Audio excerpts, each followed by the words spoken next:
Top news. AP ముఖ్యమంత్రి YCP అధినేత జగన్ గుంటూరు జిల్లా పొన్నూరులో ఎన్నికల ప్రచార సభకు హాజరయ్యారు. చంద్రబాబు తనను ఒక బచ్చా అంటున్నాడని, పోయే కాలం వచ్చినప్పుడు విలన్లందరికీ హీరోలు బచ్చాలుగానే కనిపిస్తారని అన్నారు. నేను బచ్చా అయితే నన్ను చూసి చంద్రబాబు ఎందుకు భయపడుతున్నాడు? నేను బచ్చా అయితే నన్ను ఎదుర్కొనేందుకు ఎందుకు పొత్తులు పెట్టుకున్నాడని సీఎం జగన్ ప్రశ్నించారు. నువ్వు నన్ను బచ్చా అంటున్నావు, కానీ నేను ఎన్నికలకు ఒంటరిగా వచ్చి ధైర్యంగా పోరాడుతున్నా అని స్పష్టం చేశారు. చంద్రబాబు అంత పుడింగి అయితే పొత్తులు లేకుండా సింగిల్ గా రావచ్చు కదా అని సవాల్ విసిరారు.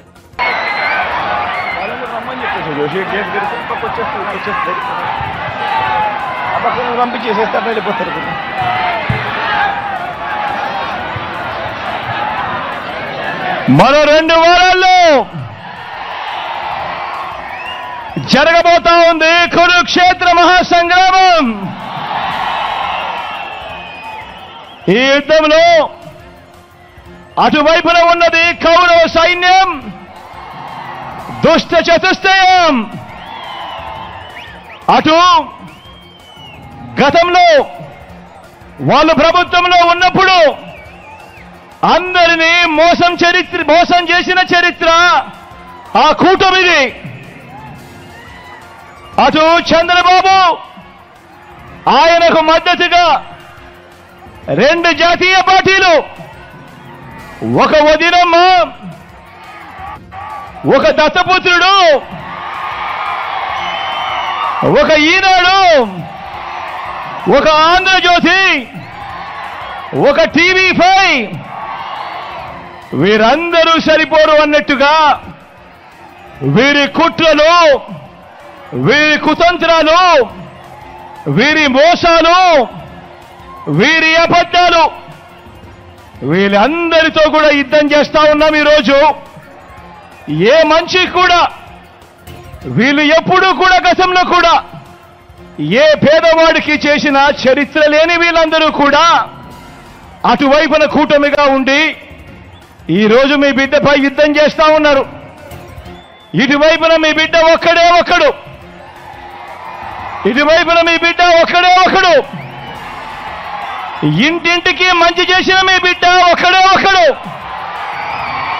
మీ బిడ్డ నమ్ముకున్నది మిమ్మల్ని, పైన దేవుడిని. మీ బిడ్డకు పొత్తు ఎవరితో అంటే అది మంచి చేసిన మీ అందరితోనే అని చెప్పి కూడా మీ బిడ్డ గర్వంగా చెప్తా ఉన్నాడు.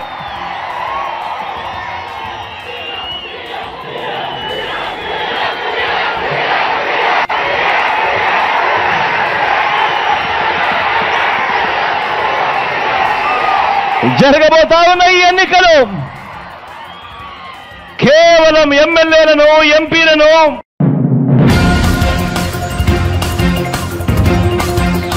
నంద్యాల జిల్లా నందికొట్కూరు ప్రజాగలం సభకు టీడీపీ అధినేత చంద్రబాబు హాజరయ్యారు. ప్రతి ఒక్క వ్యక్తిని, ప్రతి ఒక్క ఇంటిని, ప్రతి ఒక్క ఊరిని, ప్రతి ప్రాంతాన్ని నాశనం చేసిన వ్యక్తి ఈ ముఖ్యమంత్రి అని ధ్వజమెత్తారు.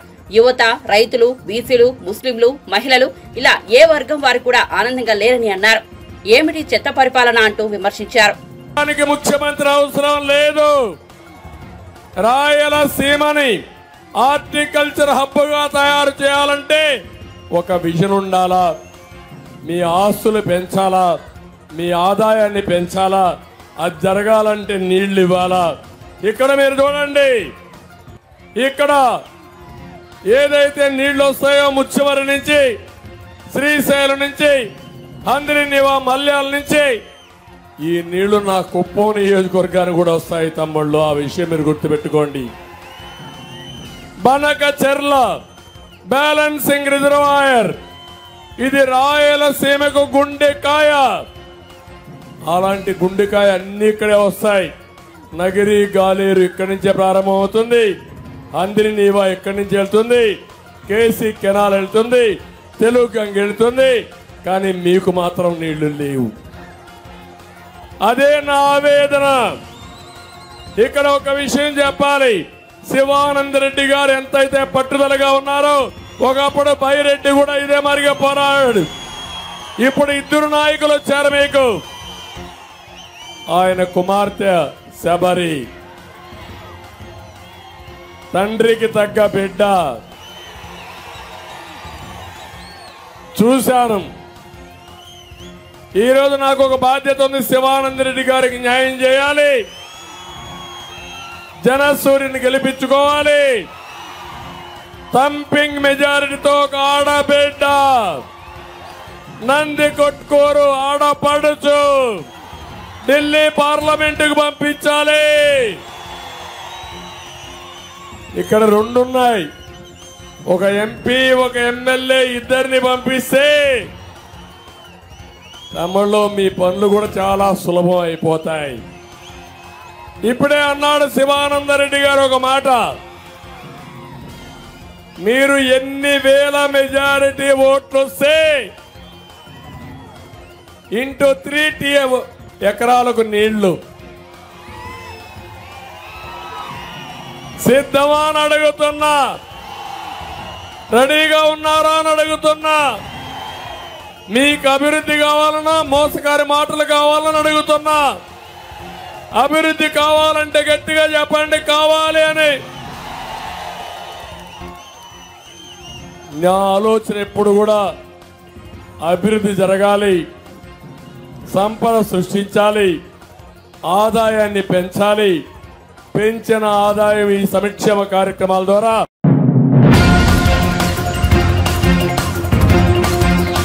తాడేపల్లిగూడెంలో నిర్వహించిన వారాహి విజయబేరి సభకు పవన్ కళ్యాణ్ హాజరయ్యారు. ఈ సందర్భంగా ఆయన ప్రసంగిస్తూ కూటమిలో బలమైన నాయకత్వం ఉందని అన్నారు. 14 ఏళ్లు సీఎంగా చేసిన చంద్రబాబు, 3.5 ఏళ్లు ముఖ్యమంత్రిగా చేసిన కిరణ్ కుమార్ రెడ్డి వంటి నేతలు కూటమిలో ఉన్నారని వివరించారు.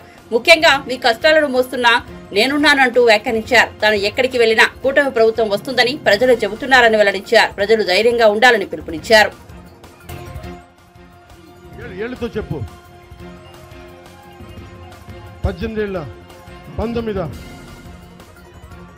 2047కి ఎంత 24లో ఉన్నాం.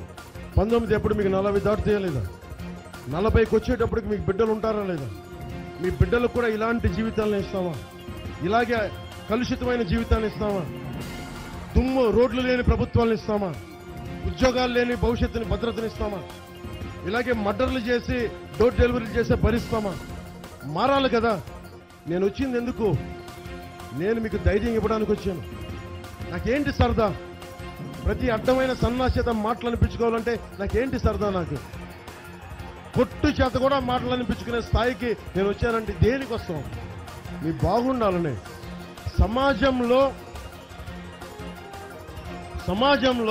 వినండి, సమాజంలో ధైర్యం చచ్చిపోతుంది. మీరందరూ ఇంతమంది ఉన్నారు. నేను ఒక్కడిని వచ్చి ఒక సభ పెట్టి ఇంతమంది నాయకులు వస్తే ఇంతమంది ఉన్నారు.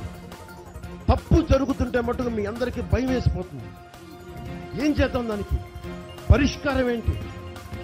మీ భావాన్ని గట్టిపరుచుకోవాలి. కొట్టు సత్యనారాయణ దిగొచ్చాడా? కొట్టు సత్యనారాయణ కొడుకు ఏమైనా దిగొచ్చాడా? వాళ్ళకేమైనా ప్రత్యేకంగా రక్తం వేరుగా ఉందా? మనకంటే కూర్చొని అట్లీస్ట్ మా బాహుబలిలాగా కనీసం 6 అడుగుల పైన ఉన్నాడా? ఏముంది వీళ్ళ దగ్గర? వైఎస్ జగన్ ఏమైనా పెట్టి పుట్టాడా? సజ్జల రామకృష్ణారెడ్డి గారు పెట్టి పుట్టారా? వారు ఎందుకు చూసి భయపడుతున్నాం? మనకి పథకాలు అన్నీ ఇస్తాం. ఇందాక ఉంగుటూరు సభలో చెప్పాం, ఎన్ని అద్భుతమైన చట్టాలను తీసుకురా. అంబేద్కర్ గారు చెప్పింది, ఎన్ని అద్భుతమైన చట్టాలను తీసుకురా, ఎంత బలమైన లా అండ్ ఆర్డర్ని తీసుకురా, ఇండియన్ పీనల్ కోడ్ని తీసుకురా. కానీ అమలు చేసేవాడు, అది అధికారి కావచ్చు, లేదా ముఖ్యమంత్రి కావచ్చు, కొట్టు సత్యనారాయణ ఎమ్మెల్యే కావచ్చు, వీళ్ళ బుద్ధి సక్రమంగా లేనంత కాలం అంబేద్కర్ గారు లాంటి మహానుభావులు ఎంత గొప్ప రాజ్యాంగాలు రాసిన అమలు చేసే వాడిలో చిత్తశుద్ధి, త్రికరణ శుద్ధి లేకపోతే పనిచేయదు. ఎందుకు మీకు ఫీజు రీఎంబర్స్మెంట్లు రావట్లా? ఎవరు అడుగుతారు దీన్ని? ఫీజు రీఎంబర్స్మెంట్ ఎందుకు రావట్లేదు? ఎవరిని అడగాలి మీరు? ఎందుకు గొంతు లేదు? భయం గుప్పిట్లో ఇరుక్కుపోయాం. ప్రిన్సిపల్ లేదని అంటాడా? ప్రొఫెసర్ లేదని అంటారా? భయం గుప్పిట్లో అయిపోయింది. గ్రీన్ ట్యాక్స్ ఎందుకు పెంచారు అని అడగటానికి ఆ మనకి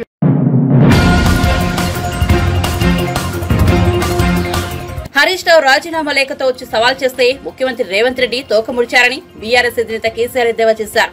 ఇచ్చంపల్లి ప్రాజెక్టును కట్టి మన గోదావరి నీళ్లను తరలించుకుపోయే కుట్ర చేస్తుంటే ముఖ్యమంత్రి నోరు ఎందుకు మెదపడం లేదని ప్రశ్నించారు.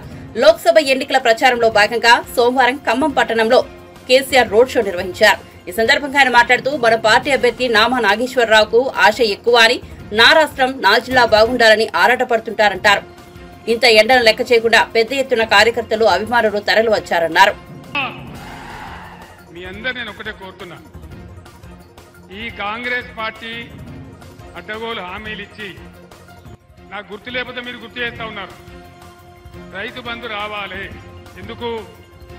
ఎందుకు మాకు బుర్రలేక పెట్టిన మా రైతు బంధు ప్రపంచవ్యాప్తంగా ప్రభుత్వ సబ్సిడీ లేకుండా, ప్రభుత్వ సపోర్ట్ లేకుండా ఎంటైర్ వరల్డ్లో ఏ దేశంలో కూడా వ్యవసాయం జరిగే పరిస్థితి లేదు.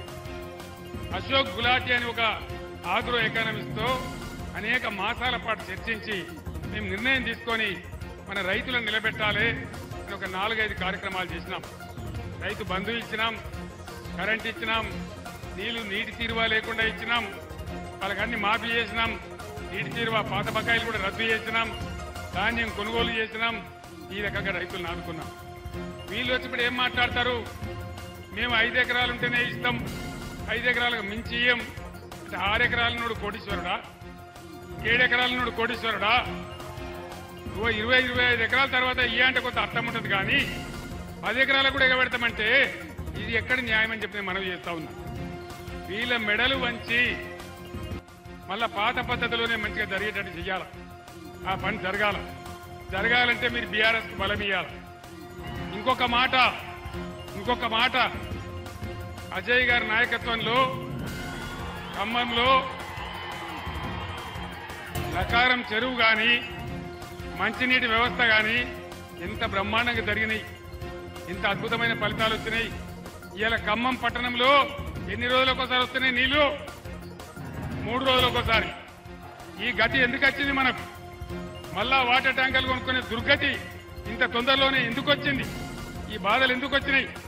నీళ్లు లేకనా, చేత కాకనా, చేవ లేకనా, కాంగ్రెస్ ప్రభుత్వ అసమర్థతనా? దయచేసి ఆలోచించాలని చెప్పి నేను కోరుతా ఉన్నా. మనం పిచ్చి ఆవేశంలో కాకుండా వాస్తవాలు కూర్చొని ఆలోచిస్తే 3-4 నెలల్లోనే ఇవి మాయమవుతాయా? 9 ఏళ్లు కేసీఆర్ హయాంలో కరెంటు నడిచిందే, మరి ఇవాళ ఎందుకు మాయమైంది? ఇదే జిల్లాలో వ్యవసాయ మంత్రి, పక్క నల్గొండ జిల్లాలో నీటి శాఖ మంత్రి, 2 మంత్రులు ఉండగా కూడా కాలువలో నీళ్ళు ఎందుకు రాలే? పాలేరు దగ్గర మేమే బద్దలు కొడతాం తుమ్ములని రైతులు ఎందుకు పోయి దండయాత్ర చేసిండ్రు? అటువంటి పరిస్థితులు ఎందుకు వచ్చినాయి? ఇవన్నీ కూడా మీరు దయచేసి ముఖ్యంగా యువకులు మీరు చర్చించాలని చెప్పి నేను కోరుతా ఉన్నా. ఈ దేశ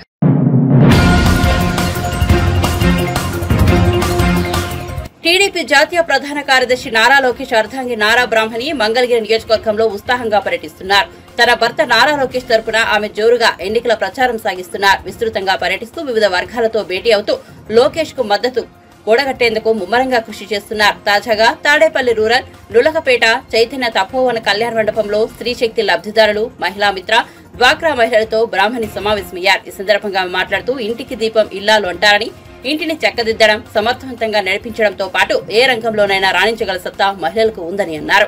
ఇలాగైతే చేనేత కార్మికులకు టాటా సంస్థ తనేరియాతో టైఅప్ పెట్టుకుని వివర్సాల ద్వారా వాళ్ళకు కూడా ఎఫెక్టివ్ మార్కెటింగ్, ఎఫెక్టివ్ ట్రైనింగ్ కలిగిస్తున్నాము.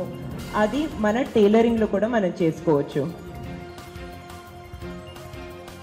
ప్రతిపక్షంలో ఉన్నా కూడా నారా లోకేష్ గారు ఇన్ని ప్రోగ్రామ్స్ మన మంగళగిరిలో నడుపుతున్నారు. మీరు ఆలోచించాలి, ఆయన మన ఎమ్మెల్యే అయితే నిజంగా ఎన్ని అభివృద్ధి మరియు సంక్షేమ ప్రోగ్రామ్స్ని ఇక్కడ పెద్ద స్థాయిలో మన మంగళగిరిలో చేయగలుగుతారు. ఇప్పుడు టీడీపీ గురించి మాట్లాడాలంటే నేను ఇంతకుముందు చెప్పాను, మహిళలకి ఎంతో గౌరవించే పార్టీ తెలుగుదేశం పార్టీ. మీరందరూ బాబు గారి సూపర్ 6ని చూసారు. అందులో కూడా మహిళల మీద ఎంతో ఫోకస్ పెట్టడం జరిగింది. మీ అందరికీ తెలిసింది, ప్రతి మహిళకి 1500 రూపాయల గ్యారంటీ ప్రతి నెల ఇవ్వటం జరుగుతుంది. అదే కాకుండా సూపర్ 6 ద్వారా ప్రతి విద్యార్థికి 15,000 రూపాయల గ్యారంటీ ఇవ్వటం జరుగుతుంది.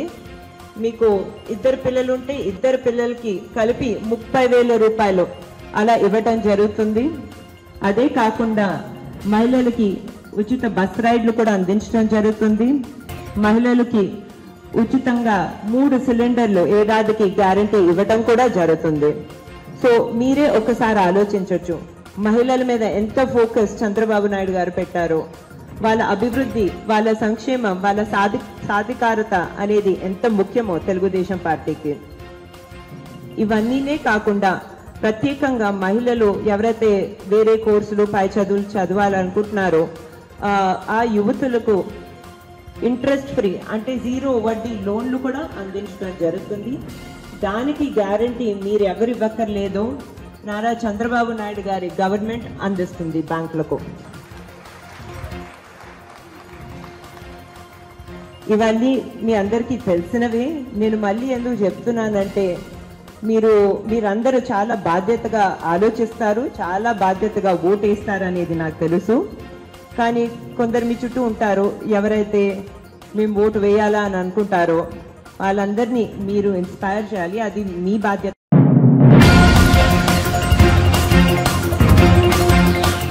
దోచేయడం దాచేయడమే జగన్ ఎజెండా అని జనసేన రాష్ట్ర ప్రధాన కార్యదర్శి నాగబాబు విమర్శించారు. జగన్ అవినీతి అక్రమాలపై ఆయన ఓ వీడియో విడుదల చేశారు. 10వ తరగతి పరీక్ష పత్రాల లీకేజీ గురించి నేర చరిత్ర మొదలుపెట్టిన జగన్ తండ్రి అధికారాన్ని అడ్డు పెట్టుకుని వేల కోట్లు దోచుకున్నారని ఆరోపించారు. ఇన్ని రకాల కేసులు ఎదుర్కొంటున్న వ్యక్తికి రాష్ట్రాన్ని పాలించే హక్కు లేదన్నారు. నేర మనస్తత్వం ఉన్న జగన్ కు ప్రజలు మంచి కోరే పవన్ కళ్యాణ్ కు చాలా వ్యత్యాసం ఉందని వివరించారు. ఇన్ని ఘోరాలు చేసిన జగన్ కు అడ్డుకట్ట వేయడం ప్రజల చేతుల్లోనే ఉందన్నారు. అందుకే ఎన్డీఏ కూటమిని గెలిపించాలని కోరారు. అతనిలో నరనరాన పెత్తందారి పోకడలు నిండిపోయి ఉన్నాయి. అసలు అతని చరిత్రే నేరమయం. శివశివాని స్కూల్ విన్యాసంతో పాటు సింహాద్రిపురం పోలీస్ స్టేషన్లో ప్రకాష్ బాబు అని ఎస్ఐ మీద దాడి చేసిన దౌర్జన్య కాండ కూడా మన వాడి చరిత్రలో రాసి ఉంది. కర్మ ఏంటంటే ముఖ్యమంత్రి హోదాలో సింహాద్రిపురం పోలీస్ స్టేషన్ కొత్త బిల్డింగ్ను జగన్ ప్రారంభించడం. అసలు జగన్ మీద ఉన్నన్ని కేసులు, ఛార్జ్ షీట్లు ఏ ముఖ్యమంత్రి మీద ఉండి ఉండవు. శివశివాని స్కూల్లో పేపర్ లీకేజ్ కేసు కావచ్చు, సింహాద్రిపురం పోలీస్ స్టేషన్లో దాడి కావచ్చు, ఇవన్నీ జగన్ కి నెట్ ప్రాక్టీస్ లాగా ఉపయోగపడ్డాయి. తండ్రి అధికారంలోకి రాగానే జగన్ స్వైర విహారం మొదలైంది. దోచేయడం దాచేయడమే ఎజెండాగా 2004 నుంచి 2009 వరకు రెచ్చిపోయాడు. ఉమ్మడి ఆంధ్రప్రదేశ్లో రాజశేఖర రెడ్డి కేబినెట్ మంత్రిగా ఉన్న శ్రీ శంకర్రావు గారు, మాజీ మంత్రి శ్రీ ఎర్రంనాయుడు గారు హైకోర్టులో వేసిన పిటిషన్లతో ఈ 840 జగన్ దోపిడీ బట్టబయలైంది. క్రిమినల్ మిస్కాండక్ట్తో పాటు అవినీతి నిరోధక చట్టాల కింద ఈ కేసు నమోదయ్యాయి. పారిశ్రామికవేత్తలను, పెట్టుబడిదారులను బెదిరించి క్విట్ ప్రోకోలకు పాల్పడి సూట్ కేస్ కంపెనీలతో 1,00,000 కోట్లు మూటగట్టుకున్న ఈ వ్యక్తి ఎవరు అంటే చిన్న పిల్లాడు అడిగినా చెప్తాడు, జగన్ మోహన్ రెడ్డి అని. ఇన్ని రకాల నేరాలు చేసిన వ్యక్తికి, బాబాయ్ హత్య కేసులు నిజాలు దాచేస్తూ అనుమానితులకు వంతపాడే వ్యక్తికి రాష్ట్రాన్ని పాలించే అర్హత ఉందా? ముఖ్యమంత్రి అయ్యాక కూడా కేసులని మొత్తం కోర్టులకు తిరగడం, వాయిదాలు అడగటం ఆయనకి నామోషి కాకపోవచ్చు. పొరుగు రాష్ట్రాల వారి దగ్గర మనకు నామృత కదా చెప్పండి. జగన్ ఇప్పటికీ 3,000కు పైగా వాయిదాలు తీసుకుని రాష్ట్రాన్ని పాలిస్తున్నాడని న్యాయ నిపుణులు చెప్తున్నారు. ఒక్కసారి ఆలోచన చేయండి. నేరాలు, మోసాలతో పెత్తనం చేస్తున్న వ్యక్తి ఓవైపు, సర్వం సమాజం కోసం ఇచ్చేసేంత త్యాగనిరతి కలిగిన నిస్వార్థ సేవకుడు మరోవైపు. ప్రజలందరికీ సవినయంగా విన్నవిస్తున్నారు. స్వార్థం, నేరం, మోసం, అరాచకం, దౌర్జన్యం ఇలాంటి మాటలకు మనిషి రూపం ఇస్తే అది జగన్మోహన్ రెడ్డి. నిస్వార్థం, సచ్ఛీలత, మానవత్వం, సేవాగుణం, సామాజిక దృక్పథం లాంటి మాటలకు రూపమిస్తే అది పవన్ కళ్యాణ్. జగన్ గురించి మీకు జస్ట్ ఒక ట్రైలర్ చూపిస్తేనే ఇన్ని ఘోరాలు బయటపడుతుంటే వాళ్ళ దౌర్జన్య యాత్రకు అడ్డుకట్ట వేయడం మీ చేతుల్లో ఉంది. ఇలాంటి వ్యక్తిని మళ్ళీ ముఖ్యమంత్రి పీఠం వైపు రాకూడదని, ఆంధ్రప్రదేశ్ రాష్ట్రాన్ని కాపాడుకోవాలనే పవన్ కళ్యాణ్ గారు వైసీపీ వ్యతిరేక ఓటు చీలనివ్వను అని 2 ఏళ్ల కిందటే ప్రతిజ్ఞ చేశారు. ఎన్డీఏ కూటమి ద్వారా జనసేన, తెలుగుదేశం, బీజేపీ ఒక జట్టుగా ఏర్పడ్డాయి. పొత్తుని గెలిపిద్దాం, రాష్ట్రాన్ని కాపాడుకుందాం. జై జనసేన, జై బీజేపీ, జై తెలుగుదేశం, జై హింద్.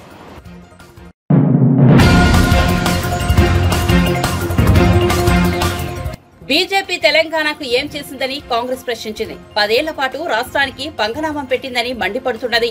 ఈ మేరకు తెలంగాణ రాష్ట్రానికి బీజేపీ కేంద్ర ప్రభుత్వం చేసిన అన్యాయంపై సోమవారం గాంధీ భవన్ లో టీపీసీసీ వినూత్నంగా గాడిద గుడ్డు పేరిట ప్రచార కార్యక్రమాన్ని ప్రారంభించారు. రాష్ట్ర వ్యాప్తంగా బీజేపీ వైఫల్యాలపై ఇలాంటి హోర్డింగ్లు ఏర్పాటు చేసినందుకు పార్టీ రెడీ అయింది. తెలంగాణ అడిగినవి ఇవి, బీజేపీ ఇచ్చింది గాడిద గుడ్డు పేరుతో బ్యానర్లు ఏర్పాటు చేశారు. ఈ ప్రచార కార్యక్రమాన్ని ఎమ్మెల్సీ వెంకట్ బల్మూరి, అద్దంకి దయాకర్, సామ రామ్మోహన్ రెడ్డి, వెల్లయ్య నాయకులు ప్రారంభించారు. తెలంగాణ రూపాయి పంపిస్తే బిచ్చమిచ్చినట్లు 43 పైసల రిటర్న్ ఇస్తున్నారన్నారు.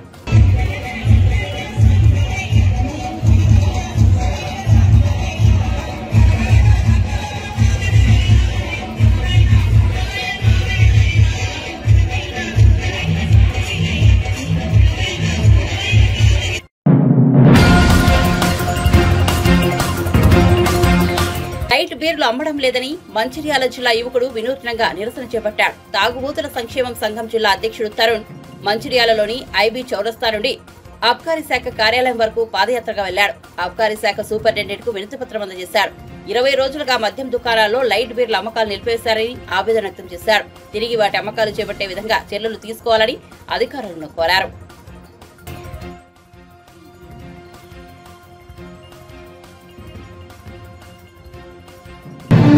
ఈరోజు ఎక్సైజ్ ఆఫీస్ వరకు ఇక్కడ నుంచి వెళ్ళి మన ఐబీ సోరస్ నుంచి వెళ్ళి నేను పాదయాత్ర చేయడం జరిగింది. సో ఈ తాగుబోతు సంక్షేమ సంఘం అధ్యక్షుడిగా నేను ముందు అడిగేసిన, బట్ ఏంటంటే కేఎఫ్ లైట్ బియర్స్ అనేది దొరకడం లేదు. ఇంకా 13 రోజుల నుంచి చాలా ఇబ్బందిగా పడుతున్నాం. ఎందుకంటే 18 రోజుల్లోనే తెలంగాణ ప్రభుత్వానికి 670 కోట్లు ఆదాయం అనేది జరగడం చాలా మంచి ఒక కృషిగా మేము ముందుకు నడిపించాము, ఆదాయం తెప్పించాము. బట్ ఈరోజు అసలు లైట్ బిల్స్ అనేది బార్లో కానీ వైన్స్లో కానీ ఎక్కడ దొరకడం లేదు. సో నాకు తాగుబోతులు కానీ ఎక్కడ కానీ చిన్నలు కానీ పెద్దలు కానీ అసలు ఇది ఎండ బాగా కొడుతుందని చెప్పి తాగుదామని చెప్పేసి అని లైట్ బీర్ తాగితే కొంచెం మత్తు 30 మినిట్స్లో 1 అవర్లో దిగిపోవడం ద్వారా మా పనులు మేము చేసుకుంటామని చెప్పేసి అన్నట్టు కేఫ్ స్ట్రాంగ్ మీదకి మేము వెళ్ళకపోతున్నాం. ఓన్లీ కేఫ్ స్ట్రాంగ్ అనేది దొరకడం లేదు. బట్ ఈరోజు అందుకోసం అని చెప్పేసి ఐబీ సోరస్ నుంచి వెళ్ళి ఎక్సైజ్ ఆఫీస్ పోయి లెటర్ ప్యాడ్ అనేది మన ఎక్సైజ్ ఆఫీసర్కి ఇచ్చి అందజేసాము. ఎందుకు అడిగారంటే మీరెందుకు ఇలాంటి ఆన్సర్ ఇలాంటి లెటర్ ప్యాడ్ ఎందుకు ఇస్తున్నారు అంటే, ఇంతకుముందు గుడుంబ విషయంలో మరి బంద్ చేశారు, ఇప్పుడు కేఎఫ్ స్ట్రాంగ్ మత్తు పదార్థాలు మాకు అయితే అలవాటు చేశారు కదా, ఇప్పుడు మాకు ఎందుకు లేవని చెప్పి ప్రశ్నించే వారికి ఆ లెటర్ ప్యాడ్ తీసుకుంటాం. మేము ఆ జిల్లా వారికి మేము అందిస్తాము, మేము చర్యలు తీసుకుంటాము మీ ద్వారా అని చెప్పేసినట్టుగా మాట్లాడారు. త్వరలోనే మేము చేసే ప్రయత్నంలో కాంగ్రెస్ ప్రభుత్వం దగ్గర పోయి తెలంగాణ రాష్ట్రంలో ప్రభుత్వం వాళ్ళతో మాట్లాడి ఖచ్చితంగా ఈసారి మేము రేవంత్ రెడ్డి గారితో త్వరలో పోయి మాట్లాడడం జరుగుతుంది, చర్యలు చేయడం జరుగుతుంది. తాగుబోతు సంక్షేమ సంఘం నుంచి వెళ్ళి చర్యలు తీసుకోవడం జరుగుతుంది, రేవంత్ రెడ్డి గారిని కలవడం జరుగుతుంది.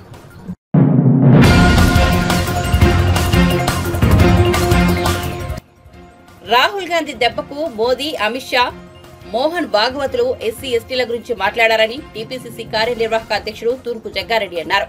దేశంలోని ఎస్సీ ఎస్టీలు రాహుల్ గాంధీ వెంట నడుస్తున్నారని, అర్థమయ్యేవారు ఎస్సీ ఎస్టీల గురించి మాట్లాడుతున్నారని పేర్కొన్నారు. గతంలో ఎప్పుడైనా వారు ఎస్సీ ఎస్టీల గురించి మాట్లాడారా అని ప్రశ్నించారు. ఇప్పుడు మాట్లాడుతున్నారంటే ఆ క్రెడిట్ రాహుల్ గాంధీది కాదా అన్నారు. ఎండలకు కేసీఆర్ ఆగమాగం చేస్తుండని, అలాగే బీజేపీ వాళ్ళు నోటీసులు ఇచ్చి ఆగమవుతున్నారని అన్నారు. బీజేపీ అధికారంలోకి వస్తే రిజర్వేషన్లు రద్దు చేస్తారనేది తెరపైకి రావడంతో తెలంగాణలో ఆ పార్టీ పట్ల వ్యతిరేకత వచ్చిందని చెప్పారు. ఎన్నికల్లో బీజేపీకి దెబ్బ పడుతుందనే సీఎం రేవంత్ కి ఈ అంశమైన నోటీసులు ఇచ్చిందన్నారు. కాంగ్రెస్ పార్టీకి ఎస్సీ ఎస్టీలు అనుకూలం కాబట్టి బీజేపీకి ఓటమి భయం పట్టుకుందని పేర్కొన్నారు. అంటే ఒక సీటు కూడా బీఆర్ఎస్ వస్తలేదని భయం చుట్టుకొని ఏదో రకంగా సీట్లు పెంచుకోవాలి అనే ఒక ఆలోచనతో, ఒక ఉద్దేశంతో ఏదో రకంగా మళ్ళీ కొత్త నాటకానికి తెరలేపి ఆయన ఈరోజు మళ్ళీ రోడ్ షోలకు వీధిన పడ్డాడు మన కేసీఆర్ ప్రతిపక్ష నాయకుడు. ఒకటి శ్రీనివాస్ గారు మీరు మంచి పడ్డారు. ఎప్పుడైనా భగవత్ గారు ఆర్ఎస్ఎస్ చీఫ్ ఇంత ఓపెన్గా ఎప్పుడైనా వచ్చిండా? ఎస్సీ ఎస్టీ బీసీలకు మేము కూడా అనుకూలమే అని భాగవత్ గారు రావడము, అమిత్ షా గారు మొదటిసారి ఎస్సీ ఎస్టీ బీసీల గురించి మాట్లాడడము, దీనికి కారకుడు ఎవరు? ఈరోజు వాళ్ళిద్దరు భయంతో బయటకు వచ్చిందంటే దీనికి కారకుడు రాహుల్ గాంధీ గారు.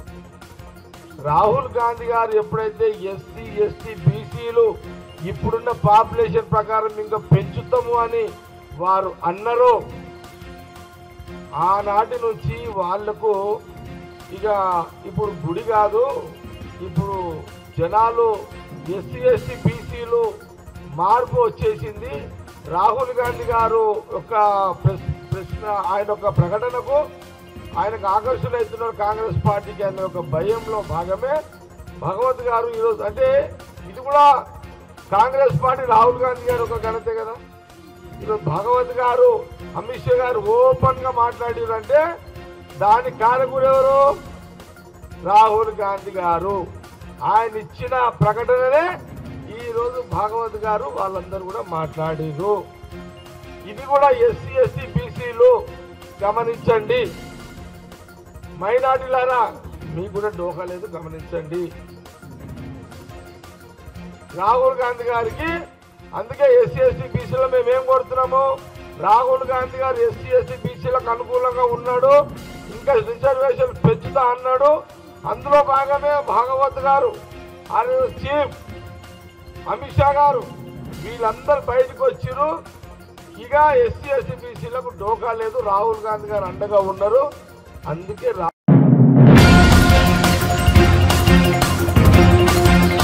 దేశంలో మత ప్రాతిపదికన రిజర్వేషన్లు కల్పించాలని కాంగ్రెస్ పార్టీ యోచిస్తోందని, కాంగ్రెస్ కోరికను తాను నెరవేరబోనీయమని ప్రధాని మోదీ అన్నారు. కాంగ్రెస్ కు కేవలం ఓటు బ్యాంకు రాజకీయాలు మాత్రమే కావాలని మండిపడ్డారు.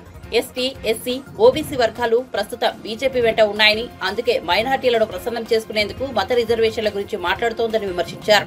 ఎస్సీ, ఎస్టీ, ఓబీసీల హక్కులను లాక్కునేందుకు కర్ణాటకలోని కాంగ్రెస్ ప్రభుత్వం యత్నిస్తోందని అన్నారు. మన రాజ్యాంగం మతపరమైన రిజర్వేషన్లు అంగీకరించిందని చెప్పారు. కర్ణాటకలో నిర్వహించిన ఓ సభలో ప్రసంగిస్తూ ఆయన ఈ వ్యాఖ్యలు చేశారు. उसमें सुधार की गुंजाइश क्या है, ऐसी फीडबैक के लिए मैंने सोशल मीडिया का उपयोग किया है, लेकिन ताजा घटनाएं परेशान करने वाली है। लोकतंत्र प्रेमी हर व्यक्ति को शर्मसार करने वाली है। जो लोग भाजपा से, एनडीए से मुद्दों के आधार पर, सच्चाई के आधार पर, अपने कार्य के आधार पर आमने सामने राजनीतिक लड़ाई नहीं लड़ पा रहे हैं, वो अब सोशल मीडिया पर फेक वीडियो फैला रहे हैं। हमारी पार्टी के अलग अलग नेताओं की आवाज में आर्टिफिशियल इंटेलिजेंस का उपयोग करके कभी मेरी आवाज, कभी हमारे अमित भाई की आवाज, कभी हमारे नड्डा जी की आवाज, कभी हमारे मुख्यमंत्रियों की आवाज, और जो कभी हमने सोचा भी ना हो ऐसे वाक्य हमारे मुंह में रख करके आग लगाने की कोशिश कर रहे हैं। ऐसी खबरों से, ऐसे वीडियो से समाज के अंदर तनाव पैदा करने का षड्यंत्र चलता है। देश में अगर शांतिपूर्ण चुनाव चलते रहे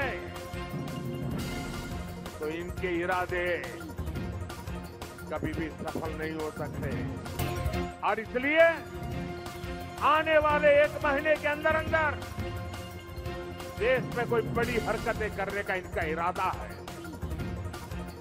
और मैं बड़ी गंभीरता से उन पर आरोप लगा रहा हूं। सामाजिक तनाव पैदा करके अनहोनी घटनाएं घटे, इसके खेल खेले जा रहे हैं।